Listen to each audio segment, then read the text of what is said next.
Celebrity midget wrestling. Oh, come on. Can't we watch something good? Oh, none of your slasher movies. I just ate. You know, we finally get a chance to spend some quality time as a family, and all we do is fight about TV. You know, Mom's right. Let's play Monopoly. Nah, Wes always gets the top hat. Well, let's spend our time relating. We can talk about our hopes and dreams and aspirations. I hate that. George, is there anything you do like? Well, since they turned my country club into a bird sanctuary, I've been looking for a good poker game. What do you say? What channel is midget wrestling? Hello, Kevin. Hi, Mr. Belvedere. How's life treating you? Not so hot. I have to take this stupid humanities requirement. The only course left open is India, the subcontinent, 1830 to the present. But Kevin, India is such a fascinating culture. I should know. I live there. Oh, yeah? Well, if it's so fascinating, what are you doing in Beaver Falls? Do you realize how much our language owes to India?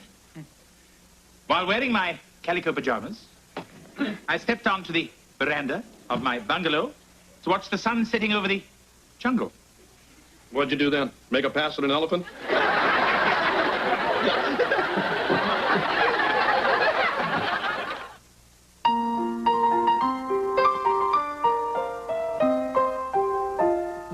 Streaks on the china never mattered before. Who cares when you drop kick your jacket as you came through the door? No one glared, but sometimes things get turned around and no one's spared. All hands look out below. There's a change in the status quo. Gonna need all the help they can get. According to our new arrival, life is more than mere survival. We just might live the good life yet.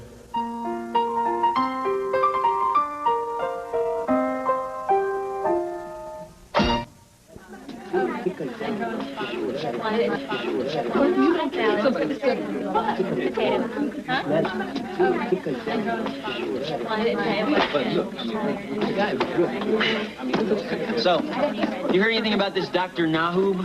Oh, yeah. They call him the terror in the turban. Great. My roommate took his class. Right before the midterm, she had a nervous breakdown, and now she's a moonie.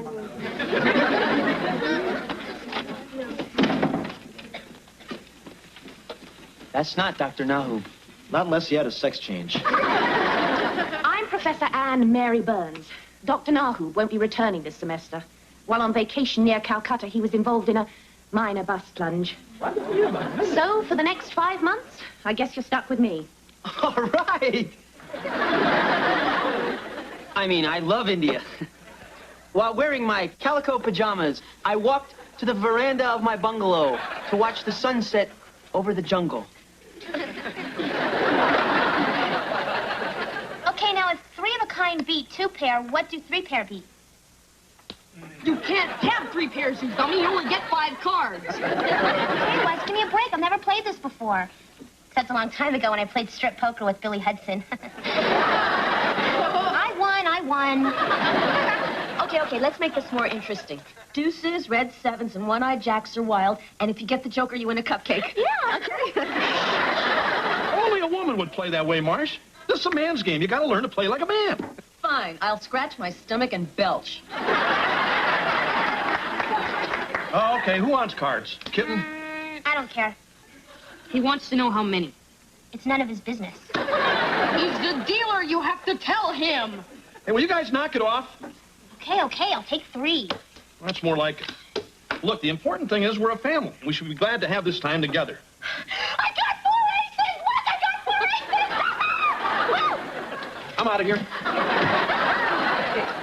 Tomorrow, we'll cover the role of the goddess in Indian tradition. All right, I've graded your papers, and you can pick them up from Giselle on the way out.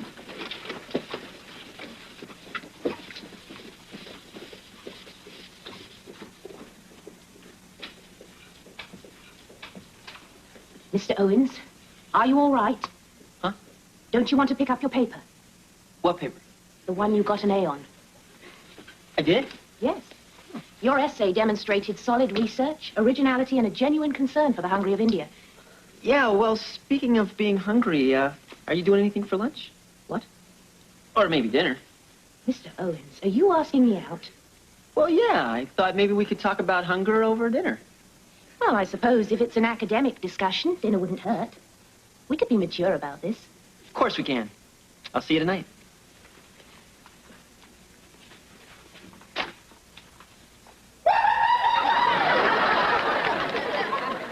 you guys realize we've been at this for 3 hours? Come on, George, we're just getting warmed up. Okay, Heather, I'll see your 5 toothpicks and raise you a bottle cap. And I will see your bottle cap and raise you a turkey baster. I have a question. What's it called when you have 5 cards in a row, all in the same suit? A straight flush. That does me in. Me too. Wow, and all I have is a pair of 4s. Well, what about the straight flush? Well, how am I going to learn if I don't ask questions?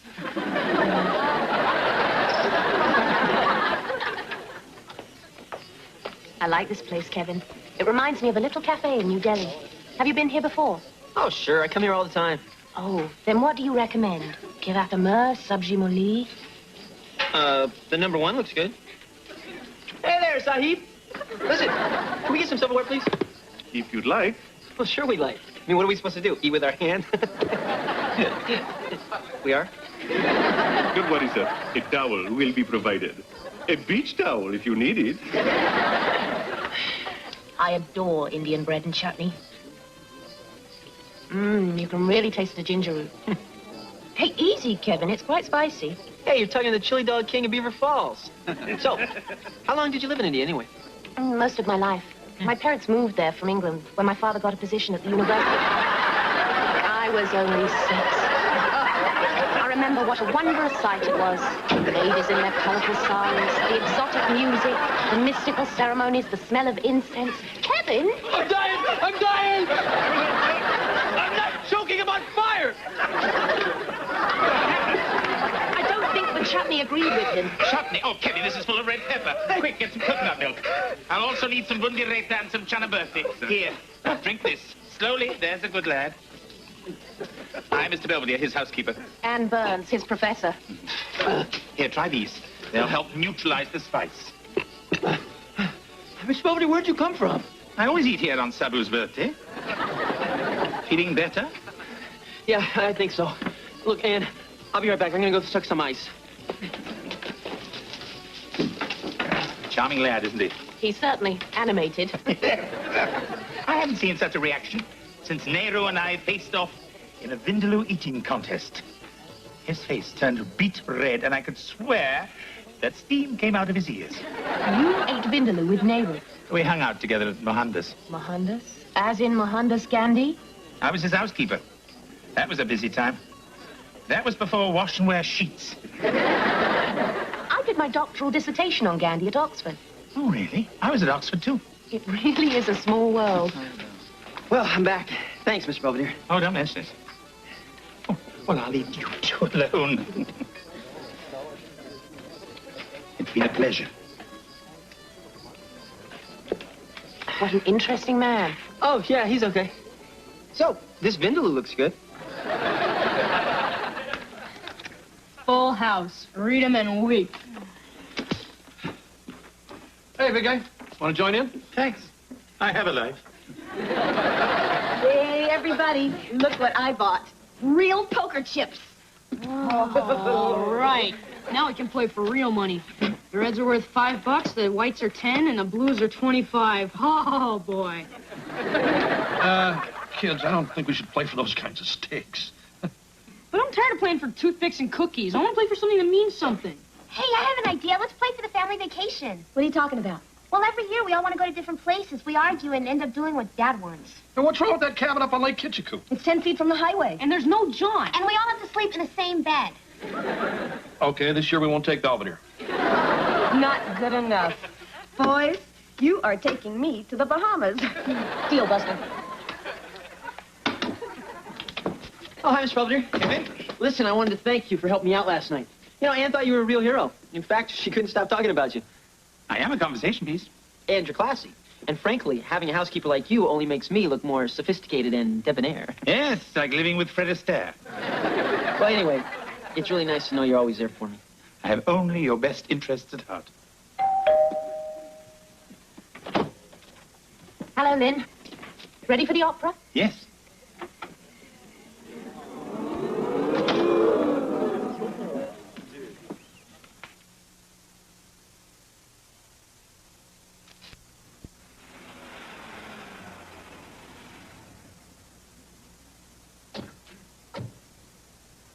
So a reporter said to Gandhi, Mr. Gandhi, what do you think of Western civilization? And Gandhi said, I think it's a good idea. It amazes me that a man of such great cause had such a great sense of humor. Oh, I used to write some of his best jokes. Did you care to come in? Well, for a moment. I really have had a lovely time, Lynn. Well, you've been such a lovely companion. May I offer you a nightcap? Oh, I don't think so. I do have to drive. Oh, I didn't mean alcohol. I was going to offer you a cup of tea. I don't know. It is getting rather late. And I have some ho-hos to go with it. Now you're talking. So, have a nice time? Kevin, are you all right? Oh, sure, I do this stuff all the time. So, how was the opera? My, Kevin, I didn't expect to see you here. Well, I didn't expect to see Anne here either. I really have to be leaving. I'll see you in class tomorrow, Kevin. Sure. Well, thanks again, Lynn. Achapir melengue. Achapir melengue. What was that all about? Achapir melengue? Oh, it's simply Hindi for see you later, alligator. Oh, really? Oh, come now, Kevin, don't give me that look. We were just two alumni out for an evening. You were the one that was spying on me. Me? Spying? I wasn't spying. What do I have to spy about? Exactly. Anne had a free ticket to the opera, and I had a free evening. All right. As long as you understand, you were just a fill-in, a second choice, a poor substitute. Oh, I understand. But I'm not sure that Anne would agree. As you can see, Indian movies tend to musicalize their subjects. This is from the Indian remake of The Nutty Professor.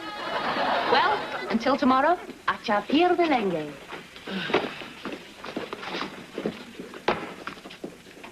Kevin, is everything all right? Sure. I mean, no. I'm just a little confused about your date last night with Mr. Belvedere. It wasn't a date. We just had dinner and saw an opera. In America, we call that a date. Besides, I thought you and me had something going. And I thought we'd agreed it was just going to be an academic discussion over dinner. Okay, how about if we do something just for fun? We can go see an Indian movie like Passage to India or Indiana Jones. Ah, in Britain, we call that a date. Works for me. I'll pick you up at 7. Call. Aces up sevens. Three ladies. Through the deuce to the low end, straight, tough cookies. Wesley, you chisel, you have that deuce up your sleeve. Ah, stop whining, bluff breath. Hey, what's going on? I thought the game was over. Not now, George. But Wes won. I mean, he's making us take a 2-week tour of federal prisons. Right, now we're playing for the station wagon. Yeah, I already bagged the VCR. Well, don't you guys want to go to the zoo or something? I mean, get out of the house. Boring. Your deal's slick and keep both hands on the table. George, don't stand there like a schmoer. You win or out. Listen, I'm sorry again about old Calcutta. I really did think it was about India. That's okay. It was very revealing. Anyway, it's nice for a change not to talk about India. Well, this is it. My, what interesting decor. Yeah, authentic early American garage sale. Well, this is my gumball machine, and these are my drums. This is my spiral staircase. This is Mr. Belvedere. Mr. Belvedere? Hello, Kevin. Since you just finished dinner, I thought you might need a clean shirt. Hello, Anne. Lynn, You really didn't have to do this, and I mean it. perhaps I should go. Oh, no, don't go. I made you, Kevin, a little snack. Some bundi laddu. Bundi ladoo. Bundy Ladoo. Yes, delicious almond and raisin puffs. I'm allergic to raisins, and you knew that. Excuse me. This is all a little strange. I'll see you in class tomorrow, Kevin. You too, Lynn. What are you talking about? Oh, Anne has asked me to lecture your class on my life in India. Didn't I tell you? I guess you were too busy making Bundy Ladoo. Come on, Ann. I'll walk you to your car. Well, what am I going to do with all this? Guess. Well, class, today we have a special guest. Snore. Lynn Belvedere has lived Indian history. As a young man, he was confidant to Gandhi and Nehru. Yeah, he told Nehru his jacket would be a big hit. With no further ado, I hope, I give you Lynn Belvedere. Thank you, Professor Burns. I'd like to begin by relating a famous Indian fable about a mongoose and a python. So when India declared independence from Britain, it was the beginning of a new era of democracy. Thank you. Thank you, Lynn. I'd now like to open the session to questions. Anyone? Yes. What was the major reason the subcontinent divided into India and Pakistan? Well, religious hostilities made it necessary to divide the country to prevent further civil disturbances. Do you have something to add, Mr. Owens? Yeah. You say you were Gandhi's housekeeper. Well, why was he always fasting? It was his way. Sure it wasn't your cooking? Well, looks like our time is up. Just when it was getting good. Thank you, Mr. Owens and Mr. Belvedere, for your uplifting debate. Well, I trust you two are proud of yourselves. I want you to stop acting like little children. He started it. I certainly did not. Did too? I guess this is as much my fault as anybody's. I suppose it was just a matter of time before this happened. Huh? And the only solution is that I won't see you. Oh? Lynn, I think you're brilliant, wise, and every bit a gentleman. And I'll always treasure the time we spent together. Kevin, you're young and vigorous and adorable. And I will see you again. Great. In class, as a student. Acha Pierre Melengue. Thank you.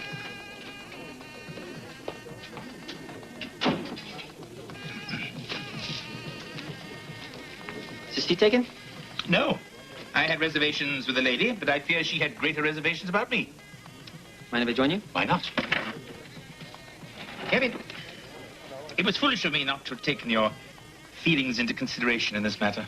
I'm sorry. Yeah, and I'm sorry about the way I've been acting. Women kind of make me crazy. Well, at least we had something in common for a while. How frightening. Well, why don't you let me buy you dinner? Oh, it's you.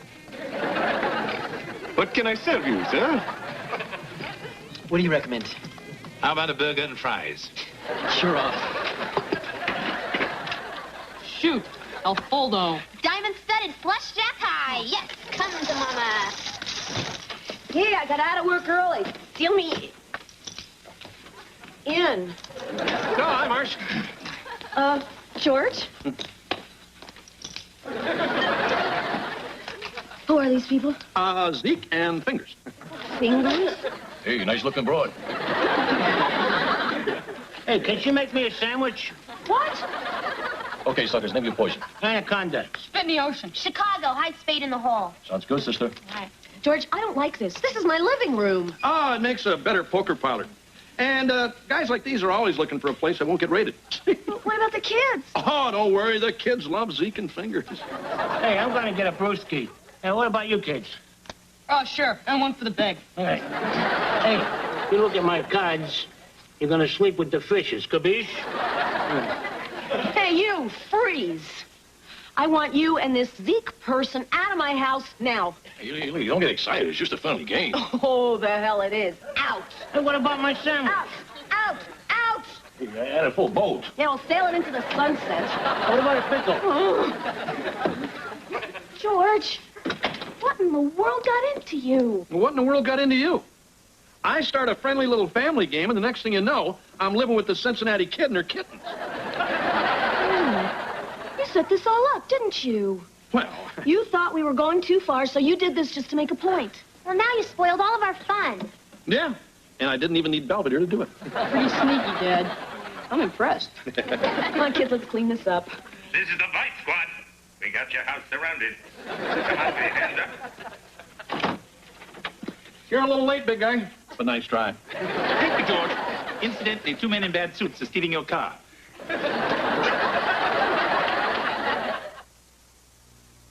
Mr. Belvedere will be right back.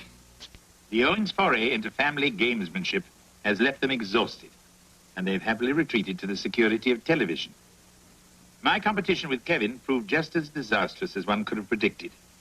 I'm not going to prolong the point, but I'm sure Anne liked me better. Perhaps we'll meet in the next life, and I'll find out. If there's any justice, Kevin will come back as a duck.